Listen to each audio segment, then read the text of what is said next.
Did you know that $20.2 billion of the 2019-2020 budget has been spent on national security?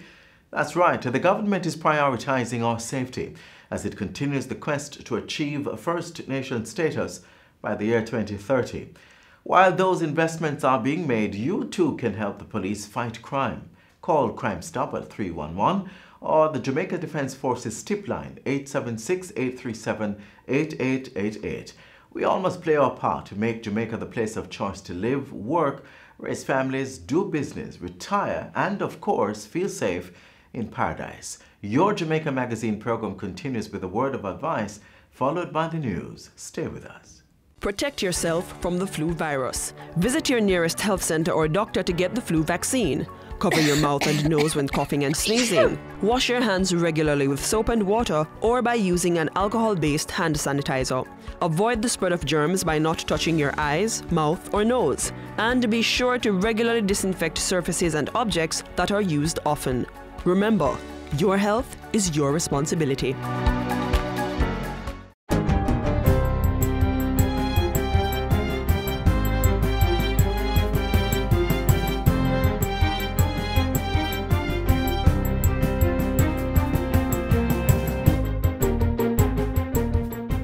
Good day, I'm Stephen McHugh, and this is your JIS News for Monday, February 3.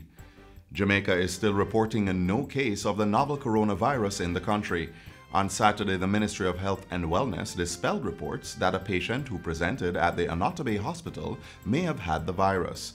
The ministry says the patient who landed in Jamaica on January 30 had complaints of a headache, anorexia, chills, dryness to the throat, and a generalized weakness, which did not meet the case definition for novel coronavirus. As a precaution, however, the individual was placed in isolation and will remain there until the symptoms abate. In the meantime, 19 Chinese tourists who landed at the Norman Manley International Airport on Friday were refused the landing privileges, placed in quarantine, and left the island Saturday morning. This was in accordance with the travel ban announced by government on Friday, stopping all flights to and from China. All persons entering the island from China will be subject to immediate quarantine for a minimum of 14 days. Quarantine facilities for these persons will be provided by the government of Jamaica, and persons will be required to adhere to all restrictions in line with the provisions under the Quarantine Act. In addition, persons returning from China who have been granted landing privileges and who show any symptom of coronavirus will be put into immediate isolation. Isolation facilities are operational at all public hospitals, with a specialist facility available at the National Chest Hospital. Government's latest prevention efforts follow the World Health Organization declaring the novel coronavirus outbreak in China as a global health emergency as cases spread to over 20 countries. Government is urging Jamaicans not to travel to China at this time. Meanwhile, Foreign Affairs Minister Senator Kamina Johnson-Smith says government is doing its best to support Jamaicans residing in China, pointing out that not every Jamaican who travels overseas registers with the embassy in those respective countries. She says government is in the process of verifying the number of Jamaicans living and working in China. We have created an online registration form which is now on the Ministry of Foreign Affairs website. We have shared it through the embassy in Beijing and through the community there. Since setting up that online form, Senator Johnson-Smith says 400 Jamaicans in China have registered. That includes about 29 persons in Wuhan, the Chinese district that's the epicenter of the outbreak. As it regards requests from Jamaicans to return home from China, the Foreign Affairs Minister says government is faced with several challenges, including logistics and restrictions of movement in that country. It is not just a matter of an availability of a flight, it is that movement within the provinces, etc., is challenging and is being advised against in certain areas. But we're trying to get the best information, best support. In other news, the Jamaica Constabulary Force is now in possession of multi-purpose handheld devices that will allow them to write traffic tickets that are recorded in real time and monitor noise levels in the public space.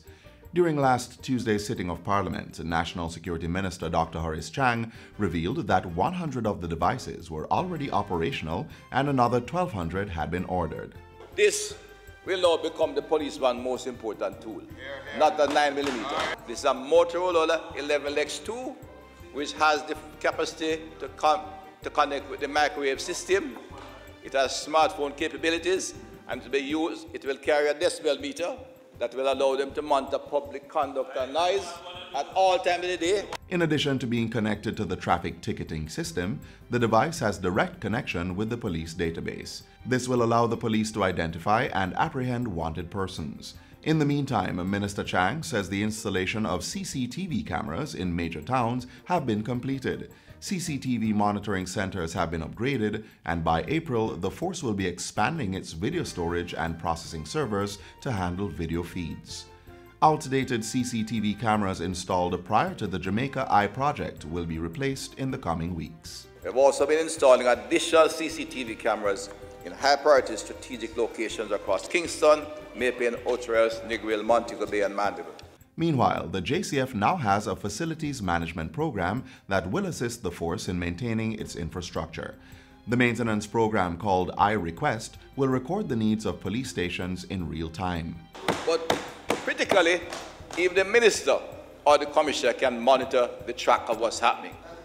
And when the request is made, based on the maintenance program or what is requested, there will be a time frame set. And when the time is exceeded, it will be flagged. The Facilities Management Program complements the Ministry of National Security's wide-ranging plans to renovate police stations across the island. Dr. Chang says the ministry is on track to complete repairs on 43 stations by the end of this financial year. Work is slated to begin on another 17 stations in the upcoming financial year. And finally, free Wi-Fi service is now available to the public in Sam Sharp Square, Montego Bay. The latest Wi-Fi hotspot was financed by the Universal Service Fund, USF, and commissioned recently. It's the 8th to be established by government across the island. Over the next few months, free Wi-Fi will also become available at locations in Portland, Clarendon, and St. Anne. Technology Minister Favour Williams is urging citizens to be vigilant when they go online in order to reduce their vulnerability to cybercrime. We don't just want you to go on and talk or text. We want you to go on and do some homework, pull down information that can help you in your studies. Use the Wi-Fi wisely. Use it well. Tell your neighbors about it. Use it responsibly. And that's it for JIS News Today. I'm Stephen McHugh. Thanks for watching.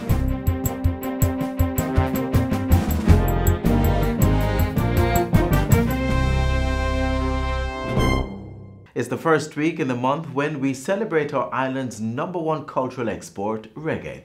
And what better way to do so than by taking in the pulsating beat of a retreat in one of our lovely parishes. Take a look.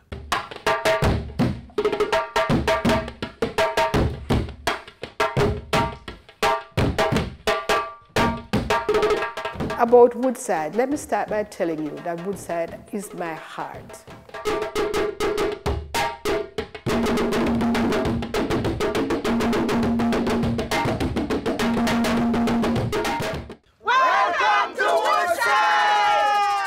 Woodside is in St. Mary, deep rural community.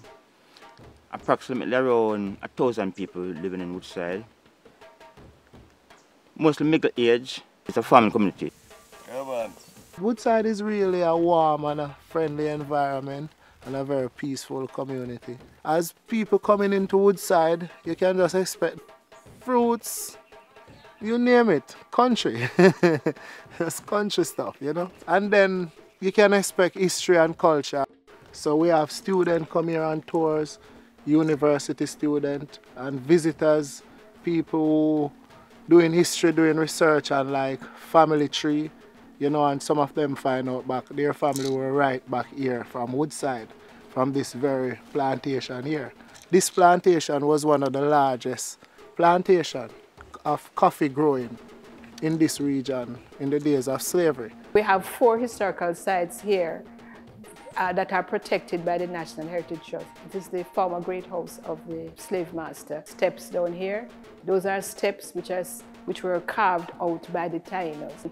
One Bobby Susan, which we have now learned, is called Atabey. But I have yet to hear about sacred tourism. And this is what we are. This is a sacred space that you are in. Down there, Daddy Rock is a sacred space, sacred to the Africans. It's very important that she's Atabey because she's the mother of the chief god who is Yokahu, and she is the goddess of the earth mother. So we have her here in Woodside.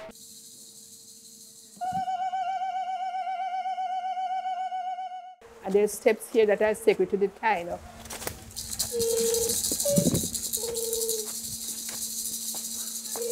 I'm telling you that we have Taino from Puerto Rico, and we have Taino from Florida coming to see these things. And you would cry when you see how they behave, how they love us because they say we took care of their relics. The church can tell the production that was taking place. That was the home for the slave master, and then it was given to the community for a school, and then it became a church. The same organization built us a school over there, which is closed now, and I see it to use fit as a perfect camping site for this area. Because we have a lot of high schools in this community. We're doing cadet drill and all of these things.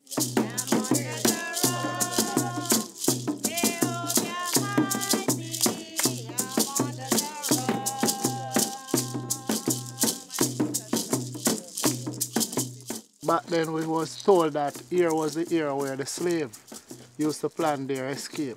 Annually, we come down here to really have a reading session on the 31st of July, leading into the 1st of August when it was Emancipation celebration.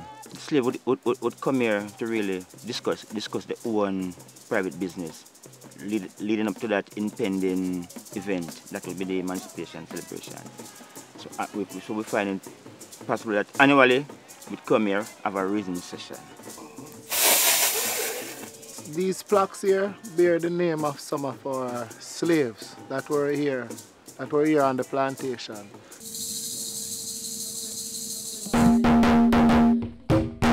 Well, the future plan for Woodside, you saw it down there. Since 2006, we determined that we would make use of our historical sites. We would care them so that we could present them in our educatourism product, looking much better, and we would also be teaching people more about them. Well, that needed funding. That is not something we could do by having a dance. And then the cement company last year put out an advertisement for community development projects. And we applied, and we came first. And we got the $6 million, not in our hand, because they are doing the project. But that is our project there, the ancestral garden.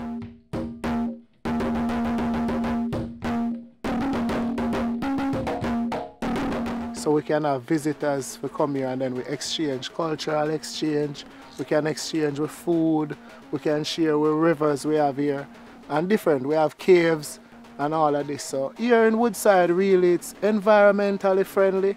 I'd like to tell you about when Woolmer's Boys School came here. I do not know if you know custard, you know coconut custard?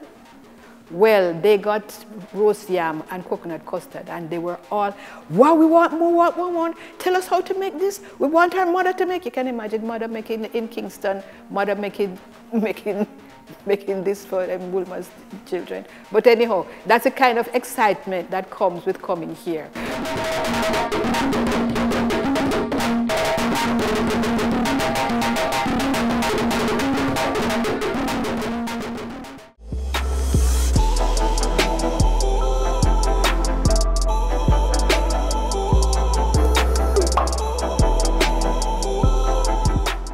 Reggae's groovy beat gives us all a vibe, even the deaf. There's a sort of purposeful selection of the sequence in these human movements. The symbolic significance of hands massaging the air and feet beating to the vibrations of songs. They're focused, energized, ready and raring to go. If you think about it, they are just like you and I. Well, of course, that's if you can dance. But one thing might be different. I've been deaf for 23 years, and I've been dancing for 10 years. I've been deaf for 21 years, and I've been dancing for 14 years. So I've been hard of hearing ever since I was born until now, and I've been dancing for 16 years.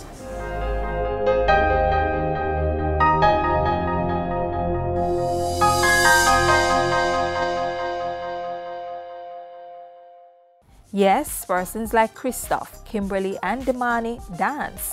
And despite nature's act of removing a seemingly valuable aspect of their senses, these three are pursuing a certificate in dance at the Edna Manley College of the Visual and Performing Arts, but not without some challenges. Well, my experience here, at first, when the three of us just arrived, we were a bit awkward in terms of communicating. But then we were able to learn from each other, learning from the hearing students, and we were able to, we had issues as well with the rhythm, keeping up with the rhythm at all times, but then we were eventually able to catch up and we started to improve gradually. So for me, my main issue is timing. So I try to work along closely with the other students in the class and the teacher as well. And then eventually I'm able to catch up with the timing in terms of the music. So my challenge during class, it's really to ensure that my body is moving with the timing and the music.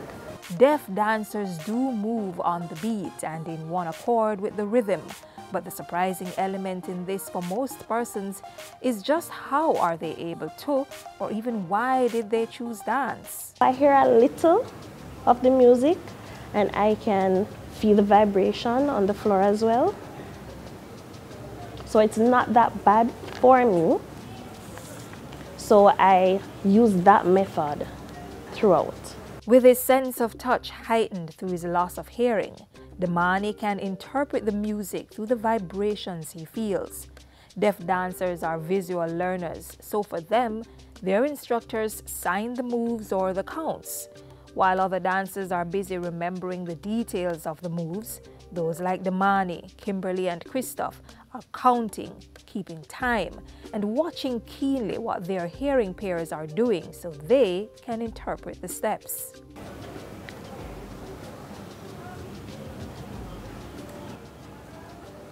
So I chose to study dancing because dancing is my life. It's my passion ever since.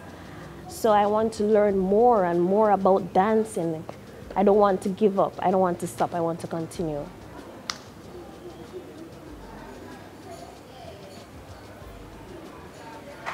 Because my goal is to become a dancer in the future. So when I'm finished at Edna Manley College, I want to become a dancer and I want to perform around the world.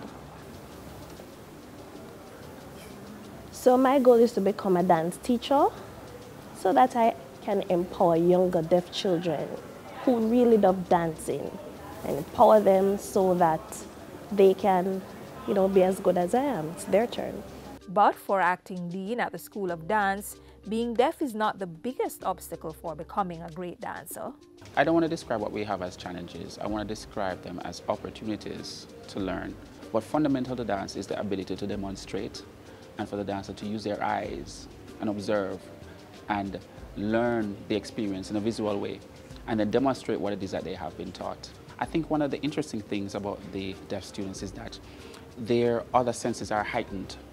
And so they're able to access the information in other ways and quite differently from the hearing students. So it's very interesting to see the learning dynamics, but the end result and the objective or the learning outcome of the experience are still achieved. And we're very happy about that because ultimately we want them to succeed. And while for the school it is the first time opening its gates to persons like Christoph, Kimberly, and Damani to study dance, they're eager to receive the information and we're inspired by this drive to learn and to succeed. So Even though we have an interpreter, the interpreter is also learning from the experience, because we have interpreters who have never been in a school environment like this where dance is concerned, so they're also learning new language. It somehow feels as though they've brought more to us. For many of the deaf community, the fear of fitting in lingers. But for Christoph, Kimberly, and Damani, dancing is passion-driven and determination-ruled. Well, I hope that what we have done here at the Atabey College in terms of opening our doors to 3 deaf students will encourage others and inspire them to go after their dreams.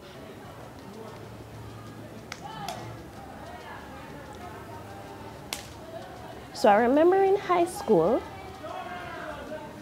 there was a quote that says, "I believe I can achieve." I go by that. So in the Bible, it talks about, "I can do all things through Christ who strengthens me." I believe I can achieve.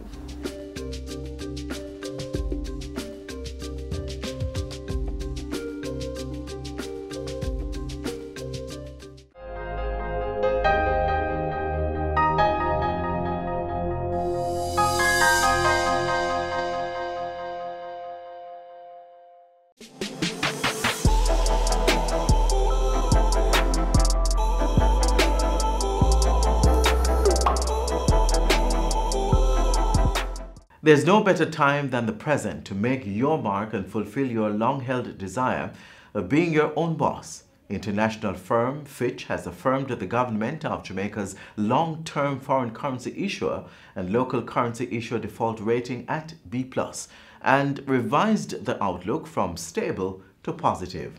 Get the details on how you can register your business from the comfort of your home.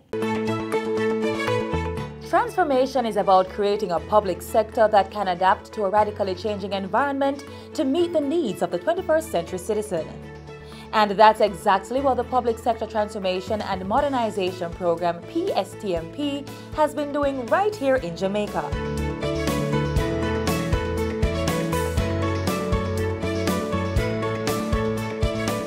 Public Sector Transformation and Modernization Program is a government-wide initiative managed by the Office of the Cabinet. The program encompasses projects which build the capacity of workers and provide support and direction to ministries, departments, and agencies to enable them to deliver the highest quality of services to people who do business with the government of Jamaica. One service being transformed is the registration of businesses at the Companies Office of Jamaica. In times past, business or company owners had to go through several tedious steps to complete this process. The customer would come to the company's office to register a business name. Then he or she would have to go to the tax office to get an NIS number. The transaction cost, the travel cost to do that was high. The time to register a business name was high as well. In 2008, the Ministry of Industry, Commerce, Agriculture and Fisheries implemented a one-stop-shop program. And in 2014, the Business Registration Form, or BRF, was developed. You complete the business registration form, more popularly known as the super form. You submit it to the company's office, and once you have done that, once the application is approved, then you are not only registered with the company's office, but you're also registered with the Tax Administration Jamaica. So you get a TRN, Taxpayer Registration Number. You're registered with the Ministry of Labour and Social Security, so you get an NIS number, and you are registered to deduct contributions on behalf of your employees for NHT and Hard Trust. So with the introduction of the super form, transaction costs were cut significantly, as well as the time to register. And it was more convenient because you just had to come to the company's office and you'd be registered with all the other business startup agencies. The BRF has significantly reduced the amount of time to start a business, from 6 to 4 days for a company and 4 to 2 days for a business name. To date, approximately 50,400 business names and 14,000 company names have been registered using the form. But it doesn't stop there. In April 2014, the Public Sector Transformation Modernization Program team started working with the COJ to develop an electronic version of the manual business registration form, the EBRF. The electronic business registration form is just to allow persons to register their business names from anywhere in the world that they are. So they don't need to come into the company's office. They can stay whether they're at their homes or in their offices, as I said, wherever in the world they are, and register their business names. You can find the EBRF form on our website. The website is www.orcjamaica.com. All that's needed is reliable internet access, a subscriber account with the COJ, an email address, a scanner for uploading documents, and information to register your business or company name. And for those who may not have access to a computer or internet service, the EBRF will be accessible through kiosks set up in revenue service centers across the island, as well as at the company's office in Kingston. So the kiosks are really set up to allow persons who do not have internet access otherwise to register their business names online. And they will be using the electronic business registration form that is just an electronic version of the super form. There are 3 kiosks that will be placed at revenue service centers in Montego Bay, in Twickenham Park, and in the Constant Spring tax offices. Those are the first set. There will be other kiosks in the future. Once you have successfully registered your business or company name on the COJ website, you will get an update within 2 days. A notification will be sent to you via email that the COJ has completed the registration of your company or business name. The email will also include an electronic copy of the certificate of registration. You can then arrange for the registration certificate to be sent to you by courier, or you may pick up the certificate at the company's office. The international investing community as well as the local investing community, they look at the World Bank's Doing Business Index, in which it ranks country according to the seamlessness of doing business in order to mobilize investments. When an investor is thinking about investing, they look at that index. Now, the company's office plays an important role in the mobilization and creation of businesses. And one of the things that we want is to create business as efficiently as possible, because entrepreneurship is important to economic activity and the acceleration of economic growth. The company's office has space constraint, so they much rather people not come into the office in order to register their businesses, because it's a more efficient process. And that is why the electronic registry is so important, because we need to create more businesses in order to accelerate economic growth and to create more jobs in order to improve the quality of life of our people. The Public Sector Transformation and Modernization Program, PSTM, will continue to increase public sector efficiency and satisfaction, making Jamaica the place of choice to live, work, raise families, and do business.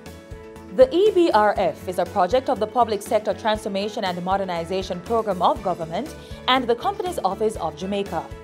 The project is funded by the Inter-American Development Bank under the Public Sector Efficiency Program.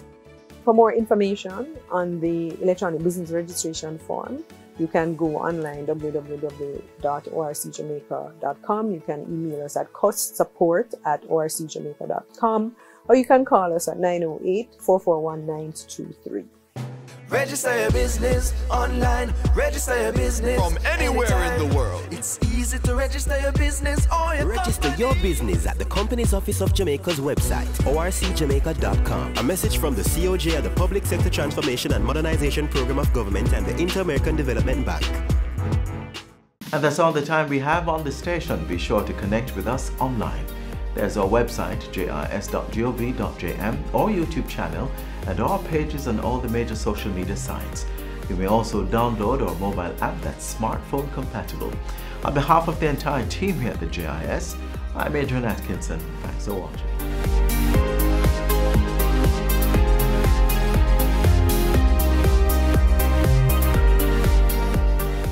This has been a production of the Jamaica Information Service, the voice of Jamaica.